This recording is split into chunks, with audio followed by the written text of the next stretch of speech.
Je pense que un commentaire qu'on pourrait avoir, c'est, ben voilà, donc le sprint, ça existe. Le livre a été publié en 2016. Ouais, On pourrait se dire, ouais, mais on a fait des produits avant. Google a été fait ouais. avant beaucoup d'autres produits. Est-ce que c'est vraiment unique? Est-ce que c'est vraiment indispensable? Ou est-ce qu'il y avait d'autres méthodes qui nous permettaient d'arriver au même résultat? En fait, quand j'en ai parlé autour de moi, alors, comment dire, au départ, les gens ne comprenaient pas, etc. Mais les gens dans la tech ont très très vite compris l'intérêt du truc. Et ils ont vite sauté sur le format, etc.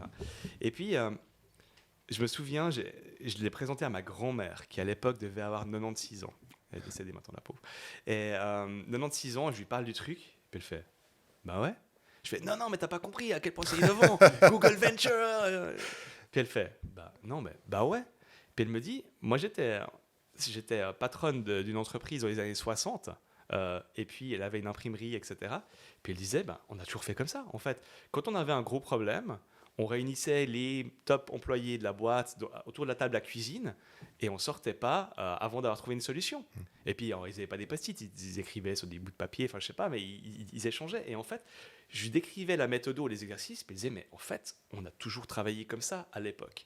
Et c'est vrai que je pense que ce silotage des départements, des trucs, enfin, on a créé toute une complexité dans nos entreprises modernes qui n'existait pas avant. Donc en fait, il y a beaucoup de bon sens dans le Mhm. sprint.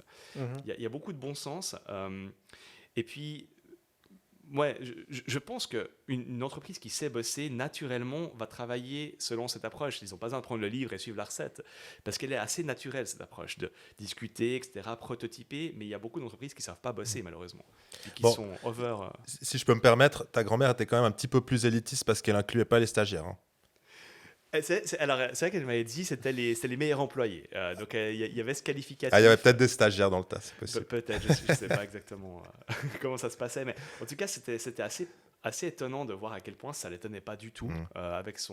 avec sa sagesse finalement. Bah, c'est la preuve que c'est du bon sens au final, Ouais, du bon sens appliqué. voilà, c'est que Mm. c'est beaucoup du bon sens. Alors oui, ça a été créé dans l'univers de la tech, etc., mais c'est vraiment un retour au bon sens. Après, il y a plein de choses qui font que ce truc-là fonctionne, puis tu pourrais pas le reproduire facilement. Typiquement, le rôle du facilitateur, le timing des exercices, tout ça fait que tu peux pas juste te mettre autour d'une table et improviser un sprint. C'est vraiment c'est Donc l'intérêt mécanique. d'avoir une personne externe, finalement, quand même, pour Ah, opérer en médiateur.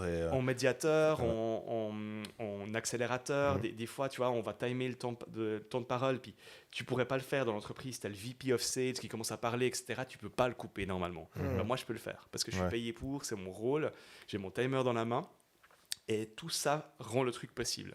Ouais. Mais c'est marrant, je reviens par rapport à ce que ta grand-mère disait et sur le fait que c'est du bon sens. Non, mais c'est. Euh, est-ce que. Est-ce qu'il y a un moment dans l'histoire où on a pris un mauvais tournant et du coup on s'est Mm. retrouvé dans une situation où on avait dû réinventer ça? Ou est-ce que c'est quelque chose qu'on doit réinventer tout le temps? Qu'est-ce qui.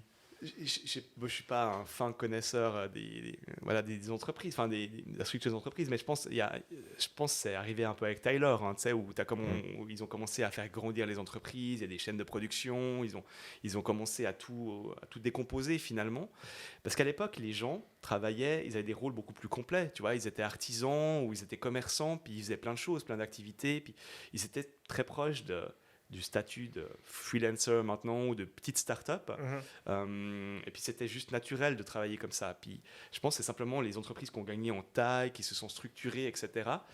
Et voilà, ils ont gagné plein d'avantages de productivité, ils ont baissé les coûts, enfin voilà. Mais au final, ça marche. Ben ça, il faut lire Rustewalder et Pinger, hein, c'est exactement ça. Ça marche quand tu es dans les opérations, dans la routine. Si tu veux exploiter un produit existant, etc., c'est très bien de faire du taylorisme, en guillemets. Mais dès que tu veux réinventer quelque chose de nouveau, sortir des sentiers battus, challenger l'existant, tu peux pas travailler comme ça, parce que tu restes dans ta routine en fin de compte.